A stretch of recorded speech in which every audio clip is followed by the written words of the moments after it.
ምዕራፍ 14 ዮናታን በፍልስጤማውያን ላይ አደጋ እንደጣለ። በነጋም ጊዜ የሳኦል ልጅ ዮናታን ጋሻ ጃግሬውንና ና በዚያ በኩል ወዳለ ወደ ፍልስጤማውያን ሰፈር እንለፍ አለው። ለአባቱም አልነገረውም። ሳኦልም በቤጌዶን ባለው በሮማኑ ዛፍ በታች በኮረብታው ላይ ተቀምጦ ነበር። በእነርሱም ጋር የነበረው ሕዝብ 600 የሚያህል ሰው ነበር። የኤሊ ልጅ የፊናስ ልጅ የኤውካብድ ወንድም የአቂጦብ ልጅ በሴሎ ለእግዚአብሔር ካህን የሆነ ኤፋድም የለበሰ አኪያ አብሮ ነበረ። ሕዝቡም ዮናታን እንደሄደ አላወቁም ነበር። ዮናታንም ወደ ፍልስጤማውያን ሰፈር ሊሻገርበት በወደደው መተላለፊያ መካከል በወዲህ አንድ ሾጣጣ በወዲህም አንድ ሾጣጣ ድንጋዮች ነበሩ። የአንዱም ስም ባዚስ የሁለተኛውም ስም ሴና ነበር። አንደኛዋ መንገድ በማኪማስ አንጻር በመስ በኩል የምትመጣ ናት። ሁለተኛዋ መንገድ በገባዖን አንጻር በሐዜብ በኩል የምትመጣ ነበረች።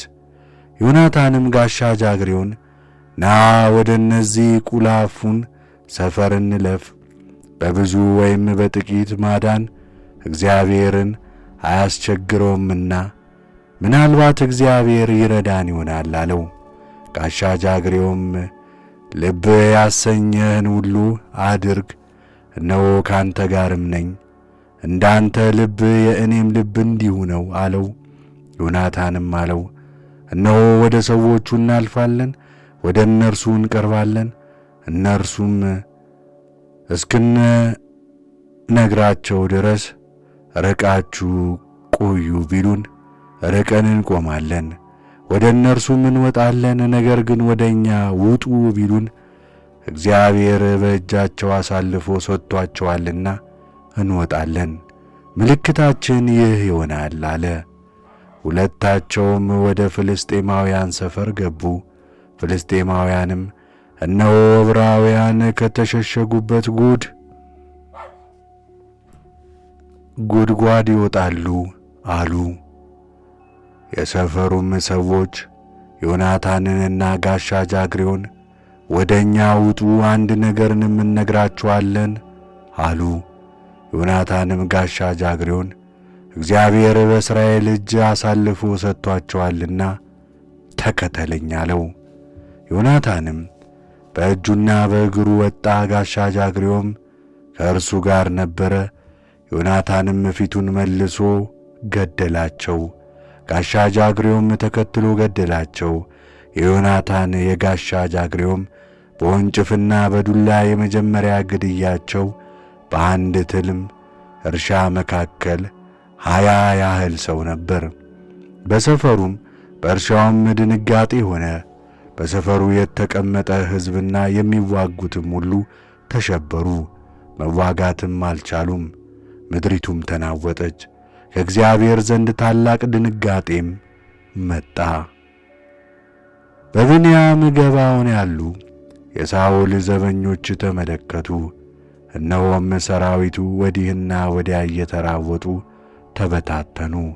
ሳኦልም ከእርሱ ጋር የነበሩትን ሕዝብ እስኪ ተቋጠሩ፣ ከእኛ ዘንድ የሄደ ማን እንደሆነ ተመልከቱ አላቸው። በተቋጠሩም ጊዜ እነሆ ዮናታንና ጋሻ ጃግሬው በዚያ አልተገኙም። በዚያም ቀን አኪያ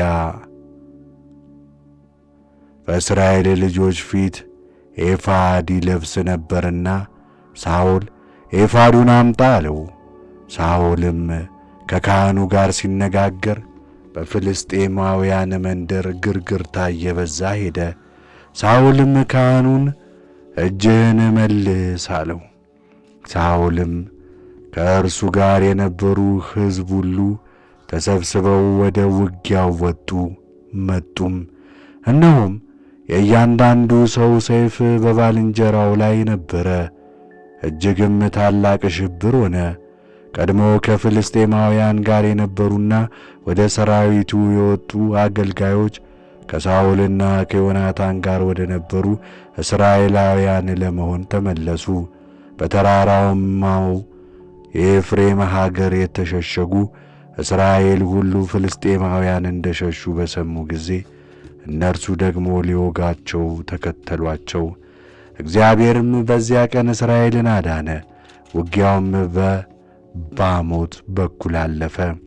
ከሳኦልም ጋር የነበሩ ሕዝብ ሁሉ 10,000 የሚያህሉ ሰዎች ነበሩ። ውጊያውም በተራራማው በኤፍሬም ከተማ ሁሉ ተበታትኖ ነበረ። ሳኦልም በዚያ ቀን ትልቅ በደል ፈጸመ። ጠላቶቼን እስክበቀል ድረስ ማታ ድረስ መብል የሚበላ ሰው እርጉም ይሁን ብሎ ሕዝቡን አምሏቸው ነበርና፣ ሕዝቡም ሁሉ እህል አልቀመሱም፣ ሀገሩም ሁሉ ምሳ አልበላም። ብዙ ንብ ያለበት የማር ቀፎም በዱሩ ይታይ ነበር። ሕዝቡም ማር ወዳለበት ቀፎ ሄዱ፣ እርስ በርሳቸውም ይነጋገሩ ነበር። እነሆም ሕዝቡ መሐላውን ፈርቶ ነበርና ማንም እጁን አንስቶ ወደ አፉ አላደረገም።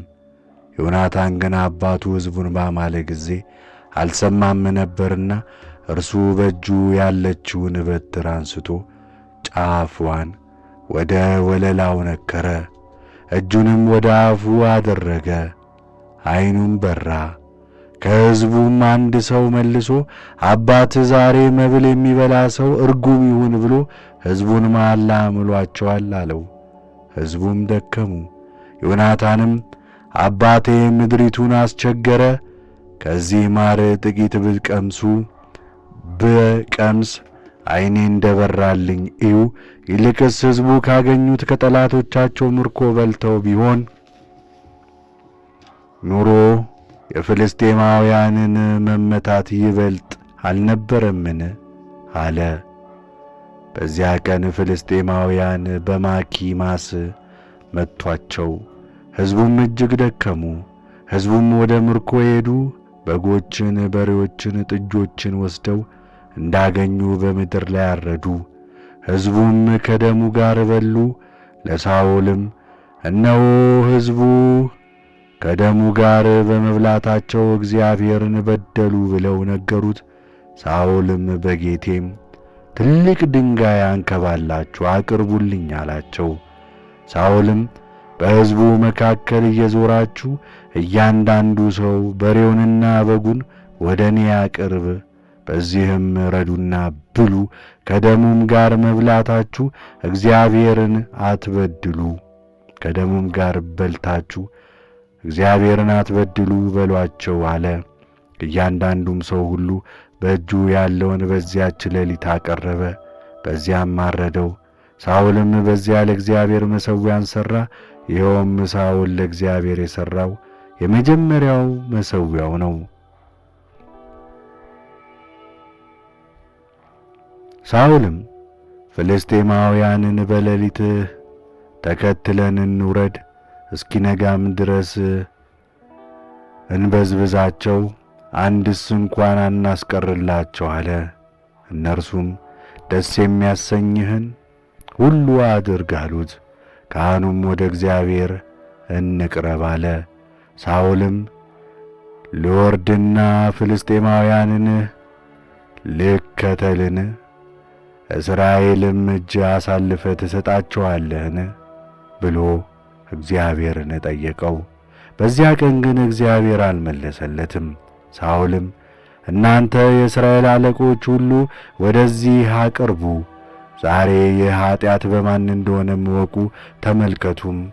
እስራኤልን የሚያድን ሕያው እግዚአብሔር ኃጢአቱ በልጄ በዮናታን ቢሆን ፈጽሞ ይሞታል አለ። ከሕዝቡም ሁሉ አንድ የመለሰለት ሰው አልነበረም። እስራኤልንም ሁሉ እናንተ አንድ ወገን ትሆናላችሁ፣ እኔና ልጄ ዮናታን አንድ ወገን እንሆናለን አለ። ሕዝቡም ሳኦልን ደስ የሚያሰኝህን አድርግ አሉት።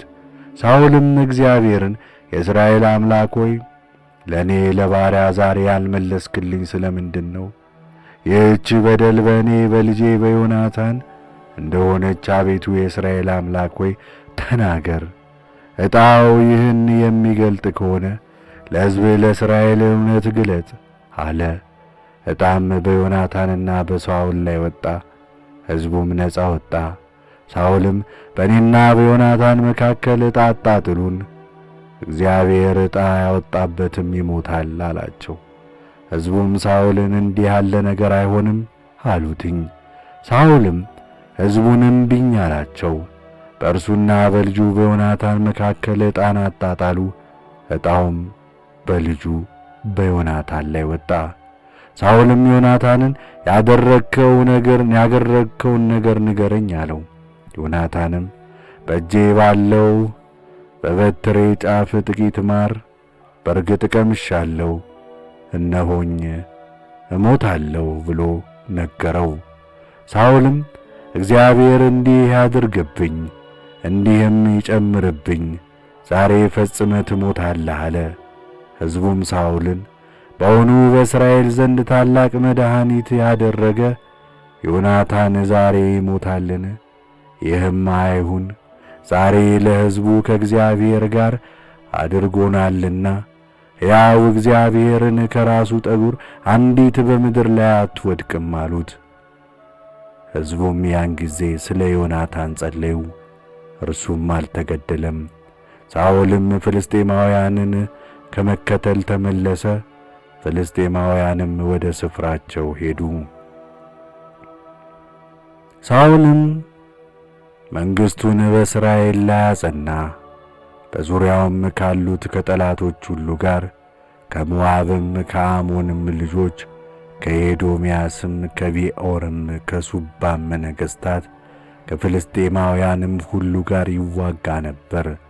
በሄደበትም ሁሉ ድል ይነሣ ነበር። እርሱም ጀግና ነበረ። አማሌቃውያንንም መታ፣ እስራኤላውያንንም ከዘራፊዎች እጅ አዳነ። የሳኦልም ወንዶች ልጆች ዮናታን፣ ዮሱዊ፣ ሚልኪሳ ነበሩም። የሁለቱም ሴቶች ልጆች ስም ይህ ነበር። የታላቂቱ ስም ሜሮብ፣ የታናሺቱ ስም ሜልኮል ነበር። የሳኦል ሚስት ስም የአኪማኦስ ልጅ አኪናሆም ነበረች። የሰራዊቱም አለቃ ስም የሳኦል አጎት የኔር ልጅ አቤኔር ነበር። የሳኦልም አባት ቂስ ነበር። የአቤኔርም አባት የአቢኤል ልጅ የያሚን ልጅ ኔር ነበር። በሳኦልም ዘመን ሁሉ ከፍልስጤማውያን ጋር ጽኑ ውጊያ ነበረ። ሳኦልም ጽኑ ወይም ኃያል ሰው ባየ ጊዜ ወደ እርሱ ይሰበስብ ነበረ።